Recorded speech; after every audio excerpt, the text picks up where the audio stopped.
Study IQ IAS, अब तैयारी हुई अफोर्डेबल। नमस्कार दोस्तों, जैसा कि आप सबको पता है भारत क्रूड ऑयल के ऊपर काफी ज्यादा अभी भी निर्भर है बड़ी मात्रा में, और हमारा कई सारा डॉलर खर्च होता है क्रूड ऑयल को इंपोर्ट कराने में। और इसीलिए आपने देखा होगा पिछले साल जब रशिया यूक्रेन का वॉर स्टार्ट हुआ था तो आरबीआई के द्वारा, सरकार के द्वारा एक बड़ा कदम लिया जा रहा था कि अब जो हम ऑयल की ट्रेडिंग करेंगे, कोशिश करेंगे कि जो ट्रेड है वो आपका रूपी के टर्म्स में हो सके। तो यहां पर क्या हुआ है, एक बड़ी खबर यह आई है, और इनफैक्ट सरकार ने पार्लियामेंट्री कमेटी का जो स्टैंडिंग कमेटी होती है उनको बोला है India finds no takers for rupee payment for crude oil imports. तो इसी को समझेंगे, और साथ ही साथ मैं आपको बता दूं ओपेक से रिलेटेड एक बहुत बड़ी खबर आई है जिसके बारे में आपका जानना काफी जरूरी है। चलिए आगे बढ़ते हैं डिटेल में, लेकिन उससे पहले ध्यान रखिएगा आप में से जो भी लोग यूपीएससी की तैयारी कर रहे हैं, और अगर आप यूपीएससी 2024 का प्रीलिम्स क्रैक करना चाहते हैं तो हमारा SIP batch, that is success in prelims plus का जो प्रोग्राम है वो 27 दिसंबर से स्टार्ट हो रहा है, जिसके अंदर जो पूरा सिलेबस है प्रीलिम्स के पर्सपेक्टिव से, रिवीजन है, वो आपका कवर कराया जाता है। टेस्ट सीरीज सब कुछ आपको मिलेगा। बस हमारे वेबसाइट या फिर ऐप पर जाइए, या फिर कमेंट सेक्शन में लिंक है, और यूज करना है चेकआउट के समय आपको कोड अंकित लाइव, ताकि आपको मैक्सिमम डिस्काउंट मिल जाए। और अगर आप फाउंडेशन बैच लेना चाहते हैं जिसके अंदर प्रीलिम्स, मेंस, इंटरव्यू, ये भी आप ले सकते हैं, जो कि स्टार्ट हो चुका है। और इसके अलावा अगर आप MCQs अटेम्प्ट करना चाहते हैं तो मेरे इंस्टा पेज पर जाइए, वहां पर स्टोरीज में जितने भी MCQs हैं उसको भी आप अटेम्प्ट कर पाएंगे। तो चलिए शुरुआत करते हैं, और सबसे पहले ये देखते हैं कि एग्जैक्टली हुआ क्या है। जैसा मैं आपको कह रहा था कि सरकार की तरफ से, और जब मैं सरकार की बात कर रहा हूं तो मैं बात कर रहा हूं ऑयल मिनिस्ट्री की। तो जो ऑयल मिनिस्ट्री है उन्होंने पार्लियामेंट्री स्टैंडिंग की जो कमिटी होती है उनको कहा है कि इंडियाज पुश फॉर रूपी टू बी यूज्ड टू पे for import of crude oil ये सक्सीड नहीं हो पा रहा है। मतलब कि अगर हम मान लो जो ऑयल है, क्रूड ऑयल है, अभी तो आप सबको पता है कि हम रशिया से सबसे ज्यादा क्रूड ऑयल खरीद रहे हैं, या फिर अगर आप बात करिए सऊदी अरब से, इराक से, तो इन सब से हम काफी ज्यादा क्रूड ऑयल खरीदते हैं। तो जो भी हम ऑयल खरीदते हैं इस समय, और इंटरनेशनल अगर आप ट्रेड प्रैक्टिस देखोगे तो वो डॉलर में ही पेमेंट किया जाता है ज्यादातर। मतलब मोस्ट ऑफ द कंट्रीज जो यहाँ पर जो ट्रेड करती हैं क्रूड ऑयल में, जिनके पास भी क्रूड ऑयल है, जो बेचती हैं दूसरे कंट्रीज को, वो चाहती हैं उनके पास ज्यादा से ज्यादा डॉलर हो। और इसका सिंपल सा कारण है कि जब उनके पास डॉलर आता है तो उस रुपए से वो कुछ भी कर सकते हैं किसी भी देश में, क्योंकि डॉलर इंटरनेशनल करेंसी है। वो हर एक देश के अंदर आप वो पेमेंट करके आप कोई भी सामान ले सकते हो। तो इसकी वजह से यहां पर कंसर्न्स बढ़ता जा रहा है कि क्या भारत का जो कदम था ये, क्या वो धीरे धीरे विफल होता जा रहा है। इनफैक्ट यहां पर आप देख सकते हो RBI, reserve bank of India ने 2022 में जुलाई के महीने में इंडियन करेंसी को इंटरनेशनलाइज करने का निर्णय लिया था, और कहा कि हम जो भी एक्सपोर्ट करेंगे या फिर इंपोर्ट करेंगे, कोशिश करेंगे कि वो रूपी के टर्म्स में अगर हो तो बेटर होगा। लेकिन यहां पर देखो एक और चीज है, आपको समझना है कि हम सिर्फ ऑयल की बात कर रहे हैं। अगर हम बात करें नॉन ऑयल प्रोडक्ट की, नॉन ऑयल ट्रेड की, आपको याद होगा ना भारत ने यूएई के साथ यहां पर जो करेंसी है, लोकल करेंसी है, उसमें ट्रेड करने का निर्णय लिया था। मतलब यूएई की जो करेंसी हो गई दिरहम, और साथ ही साथ भारत की करेंसी हो गई रुपए। ठीक है, तो इन दोनों में ट्रेड किया जाएगा, लेकिन वो जो ट्रेड है वो आपका नॉन ऑयल वाले जो प्रोडक्ट्स हैं उसमें हो रहा है।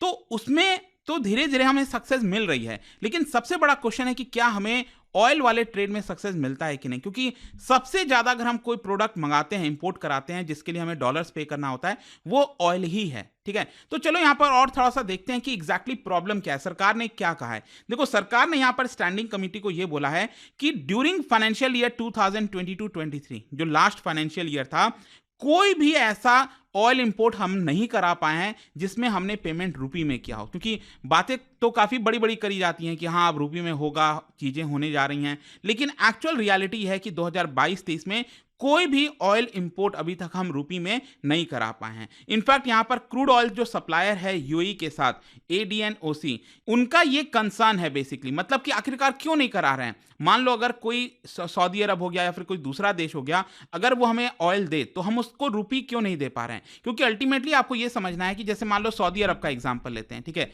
सऊदी अरब के पास बहुत सारा रुपए आ गया, हमने $50 बिलियन का जो ऑयल है वो सऊदी अरब से मंगाया फॉर एग्जांपल, और सऊदी अरब के पास कितना कलेक्ट हो गया, $50 बिलियन का रूपी के टर्म्स में हो गया। मान लो 1 लाख करोड़ रुपए सऊदी अरब के पास आ गए। अब सऊदी अरब वो 1 लाख करोड़ का क्या करेगा, ये सबसे बड़ा प्रश्न है, क्योंकि वो ज्यादा से ज्यादा क्या कर सकता है, 1 लाख करोड़ जो है वो भारत में ही खर्च कर सकता है, भारत से अगर कोई इंपोर्ट कराता है। लेकिन मान लो सऊदी अरब भारत से ऐसा कुछ इंपोर्ट कराता ही नहीं है, तो वो 1 लाख करोड़ का क्या होगा, यही सबसे बड़ा प्रश्न है यहां पर। ठीक है, इसी की वजह से मतलब इसको रिपैट्रिएशन ऑफ फंड कहा जाता है, ये सबसे बड़ा जो है कंसर्न यहां पर आ रहा है। फिर इसके साथ साथ क्या है कि क्योंकि अभी रुपी इंटरनेशनलाइज नहीं हुआ है, तो इसकी वजह से जो ट्रांजैक्शनल कॉस्ट है उससे रिलेटेड वो बहुत ज्यादा बढ़ जाता है, क्योंकि आज के डेट में डॉलर में ही ज्यादातर लोग पेमेंट वगैरह करते हैं, तो वो आसान हो गया है, तो उसको फंड ट्रांसफर वगैरह करना इजी होता है, तो ट्रांजैक्शनल कॉस्ट नहीं होता है। लेकिन यहां पर आपको ट्रांजैक्शनल कॉस्ट देखने को मिलता है, तो ये सारी प्रॉब्लम है।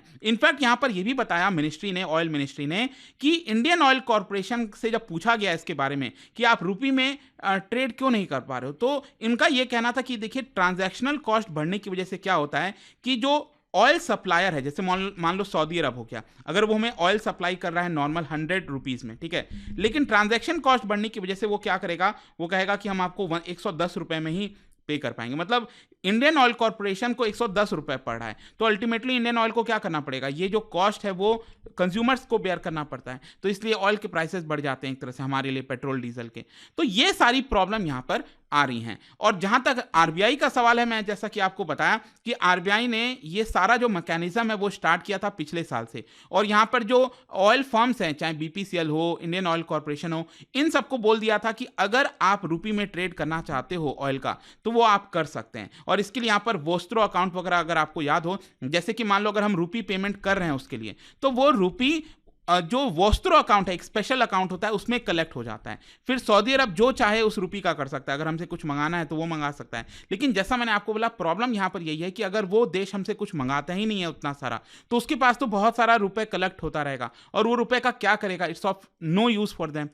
तो ये सारी चीजें और ये सारे प्रॉब्लम्स देखने को मिल रहे हैं। लेकिन ये जो खबर आई है इतना मैटर क्यों करता है, आपको समझना है। देखो, भारत वर्ल्ड का 3rd लार्जेस्ट एनर्जी कंज्यूमर है। जो हम ऑयल वगैरह इंपोर्ट कराते हैं, सबसे ज्यादा कंजम्पशन हम 3rd लार्जेस्ट में आते हैं, सबसे पहले यूएस, चाइना और भारत। और जहां तक डोमेस्टिक प्रोडक्शन का सवाल है ऑयल का, तो जितना भी हमारा कंजम्पशन होता है उसका 15% भी लगभग हम डोमेस्टिक प्रोडक्शन नहीं कर पाते, और लगभग 85 to 90% जो है वो हम ऑयल इंपोर्ट कराकर ही करते हैं। इनफैक्ट यहां पर आप देख सकते हो 2022-23 में, जो फाइनेंशियल ईयर 2022-23 का, भारत ने 232 million ton of crude oil import कराया था, जिसके लिए हमें कितना पे करना पड़ा था, $157 बिलियन। तो आप समझिए $157 बिलियन, ये सब हम डॉलर के टर्म्स में पे किए हैं। मतलब हमारा इतना सारा डॉलर जो है वो ऑयल के इंपोर्ट की वजह से बाहर चला गया है। और सबसे बड़े सप्लायर्स कौन है आज के डेट में, सबसे नंबर 1 हो गया है रशिया, फिर सेकंड नंबर पर इराक है, देन सऊदी अरब, और बाकी के देश आपको देखने को मिलेंगे।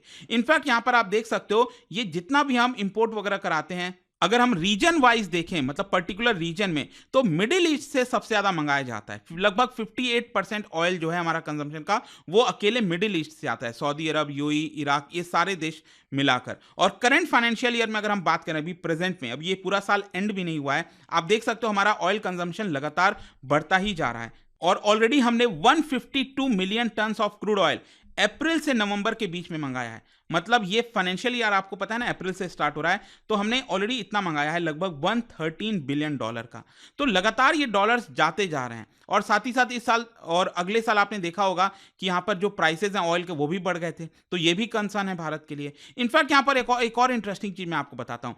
हर दिन भारत का टोटल कंजम्पशन कितना होता है ऑयल का, लगभग 5.5 मिलियन बैरल्स पर डे, इतना हम कंज्यूम करते हैं जो क्रूड ऑयल है, और उसका 4.6 मिलियन बैरल्स हम हर दिन बाहर के देशों से मंगाते हैं। मतलब जो हम बाहर के देशों से मंगा रहे हैं ना, वो जितना दुनिया में ट्रेड होता है ऑयल का, उसका 10% अकेला भारत के अंदर आता है। तो इसी की वजह से ओवरऑल कंसर्न है कि हमारा बहुत सारा पैसा जो है वो ऑयल में चला जाता है। हम उसको रोकने की कोशिश कर रहे थे, लेकिन अभी तक हमें उसमें सफलता नहीं मिल पाई है। फिर इसके अलावा यहाँ पर प्राइस वोलेटिलिटी की भी बात कही गई कि अचानक से क्रूड ऑयल का प्राइस कभी बढ़ जाता है, कभी कम हो जाता है। तो यहाँ पर ऑयल मिनिस्ट्री ने यह कहा है कि जो पीएसयू फर्म्स हैं, ऑयल फर्म्स हैं, चाहे इंडियन ऑयल कॉर्पोरेशन हो, बाकी के जितने हैं, वो लगातार कोशिश करते रहते हैं कि जब भी यहाँ पर ऑयल के प्राइसेस में गिरावट आती है तो वो लोग कॉन्ट्रैक्ट कर लेते हैं, जो जो मार्केट होता है फॉरवर्ड मार्केट, उसमें वो लोग पहले ही परचेस कर लेते हैं, तो हेज कर लेते हैं वोलेटिलिटी को करने की कोशिश की जाती है। लेकिन अगेन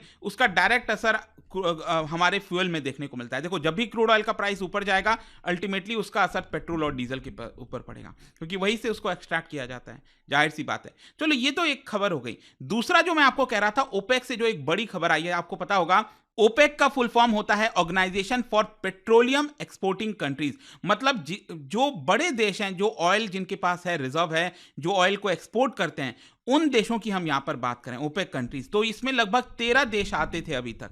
लेकिन क्या हुआ है कि अब लगातार ओपेक का जो दबदबा है वो धीरे धीरे कम होता जा रहा है। पहले मुझे याद है 1980s 90s में क्या होता था, ओपेक अगर डिसीजन ले लेता था कि हम जो क्रूड ऑयल है उसका प्रोडक्शन कम करने वाले हैं, सप्लाई कम करने वाले हैं, तो अचानक से हाहाकार मच जाता था और ऑयल के प्राइसेस बढ़ने लग जाते थे। अभी भी है कुछ हद तक, लेकिन उतना नहीं रहा है। लगातार ओपेक का दबदबा कम हो रहा है। और आप देख सकते हो अंगोला, ये अफ्रीका के सदर्न साइड में आप आओगे, ये अफ्रीका का मैप, तो यहां पर अंगोला आपको देखने को मिलेगा। तो अंगोला पहले ओपेक का पार्ट हुआ करता था 13 देशों का, अब ओपेक से ये बाहर होने जा रहा है। इसने डिसाइड कर लिया कि हम ओपेक से बाहर हो रहे हैं और इसीलिए ओपेक में सिर्फ 12 ही देश यहां पर बचेंगे। और ऐसा क्यों है? क्योंकि क्या हो रहा था कि इनके द्वारा ये बोला गया, इनके जो मिनिस्टर हैं उनका ये कहना है कि हमें यहां पर कंपेल किया जा रहा था कि आप ज्यादा प्रोडक्शन ना करो, आप सप्लाई ज्यादा ना करो, और इसलिए लोग सिर्फ 1.1 मिलियन बैरल्स पर डे ही यहां पर प्रोडक्शन करते थे। लेकिन अंगोला चाहता है कि हम ज्यादा प्रोडक्शन करें, और इसकी वजह से उनको प्रॉब्लम हो रही थी, क्योंकि ओपेक जो है उनको प्रोडक्शन ज्यादा करने नहीं दे रहा था। तो इसकी वजह से क्या हुआ है कि अब प्रॉब्लम हो रही थी, लेकिन अब ये बाहर हो जाएगा। और इस तरह से अगर आप देखोगे पास्ट में कतर, इक्वाडोर, ये सारे इनके पार्ट हुआ करते थे ओपेक देशों के, लेकिन ये भी बाहर हो गए। और इसकी वजह से आप देखिए, पहले एक समय था कि जब 45-50% जो प्रोडक्शन था दुनिया का, सप्लाई होता था ऑयल का, वो लगभग ओपेक देशों से आता था।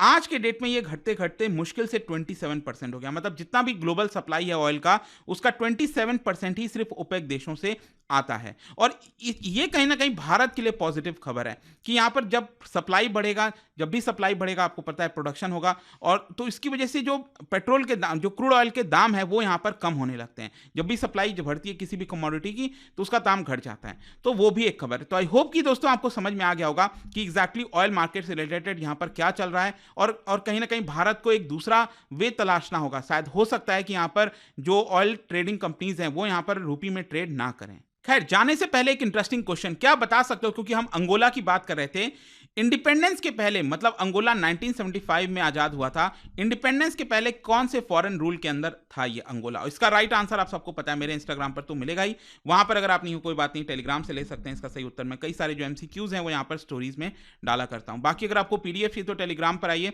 अलग अलग सोशल मीडिया पर आप जुड़ पाओगे। और जैसा मैंने आपको बताया, UPSC की अगर आप तैयारी कर रहे हो, just use this code Ankit live to get maximum discount. And I hope की वीडियो आपको पसंद आया होगा। मिलता हूं आपसे next time.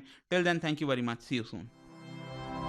Study IQ IAS, अब तैयारी हुई अफोर्डेबल।